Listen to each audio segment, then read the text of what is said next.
Hola, bienvenidos a un nuevo video. El día de hoy les traigo la presentación del protocolo ERAS en obstrucción intestinal. Bueno, en las dos últimas décadas se han hecho dos avances significativos en el ámbito quirúrgico, donde uno de ellos es la cirugía mínimamente invasiva y la rehabilitación multimodal. Dentro de esta última podemos destacar al protocolo ERAS y al protocolo FASTRAC. Los protocolos actuales de rehabilitación multimodal recogen las ideas de Kellett. Kellett fue un profesor de ideas basadas en la evidencia científica con la finalidad de reducir el estrés metabólico causado por la agresión quirúrgica y facilitar la recuperación postoperatoria. Él propuso informar al paciente y permitir que se involucre en su tratamiento, formando parte activa de la toma de decisiones, suministrar nutrición evitando el ayuno previo a la cirugía, estandarizar la anestesia y monitorizar fluidos y hacer el uso preferente de cirugía mínimamente invasiva y promover la movilización precoz incluso la misma tarde tras la intervención. En esta imagen podemos observar los diferentes elementos del protocolo ERAS que deben realizar los diferentes profesionales y las diferentes disciplinas durante la estadía hospitalaria del paciente. Podemos observar la participación de los cirujanos, de los anestesiólogos y del equipo de enfermerías en el prehospitalario, en el preoperatorio, en el intraoperatorio y en el postoperatorio, teniendo como base los tres pilares del protocolo que son la aplicación, la interdisciplinariedad y la participación activa. Bueno, en el prehospitalario tenemos que punto número 1, la información al paciente, que debe ser mediante oral y escrito, para que el paciente esté informado, se involucre y esté activo.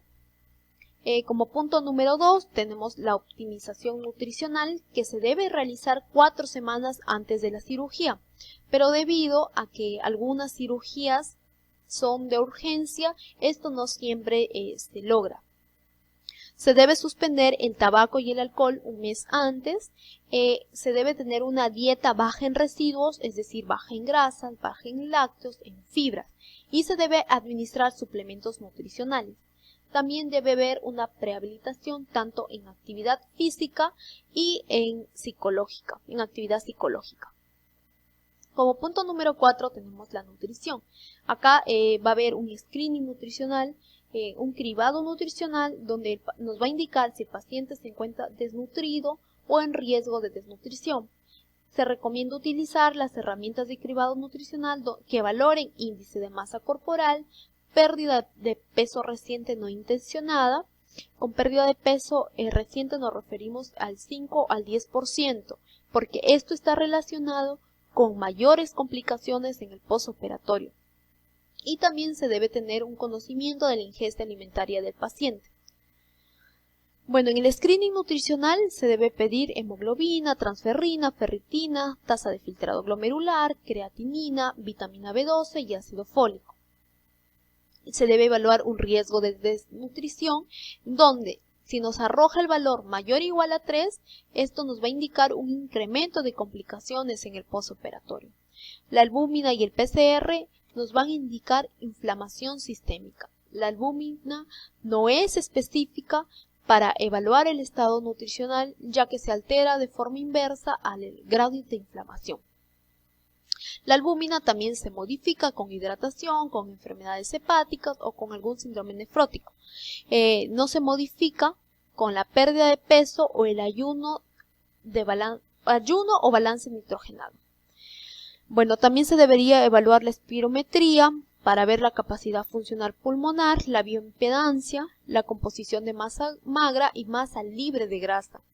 La glicemia, que es muy importante porque nos va a indicar si el paciente está apto para cirugía o no. Y un paciente con una hemoglobina glicosilada menor al 5% está apto para cirugía y esto nos va a predecir la glicemia en el postoperatorio.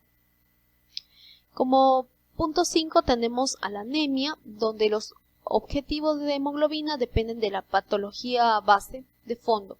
Se debe monitorizar al paciente 28 días antes de la cirugía, donde el varón debe de tener una hemoglobina mayor a 13 miligramos por decilitro y la mujer mayor a 12 miligramos por decilitro.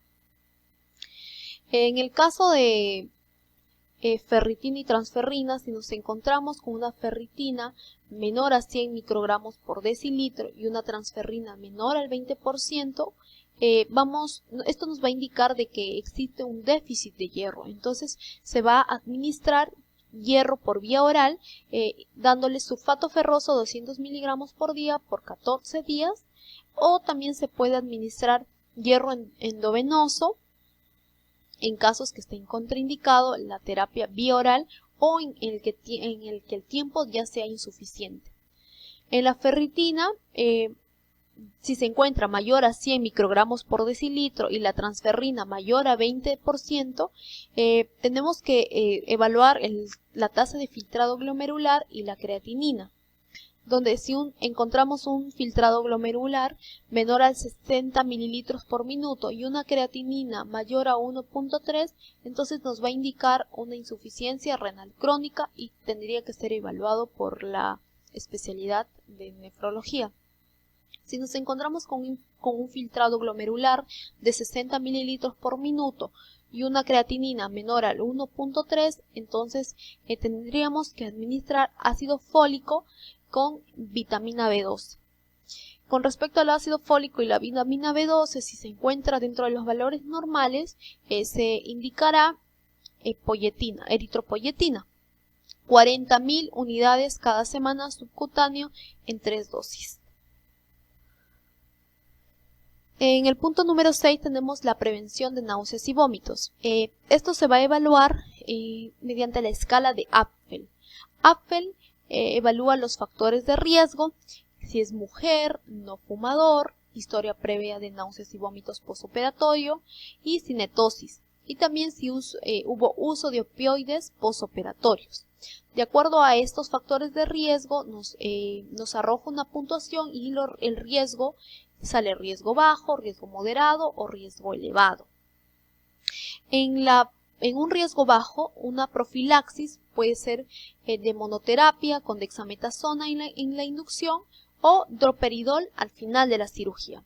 En un riesgo moderado, la profilaxis va a ser terapia doble de dexametasona y droperidol u ondansetron. En el riesgo elevado va a haber una triple terapia de dexametasona, droperidol y ondansetron al final de la cirugía. En aquellos casos en los que se presenten náuseas y vómitos posoperatorios, se debe iniciar tratamiento con un antiemético de una familia distinta a la utilizada en la profilaxis. Pero si es que no se usó profilaxis, entonces se recomienda el uso de ondansetron en dosis bajas.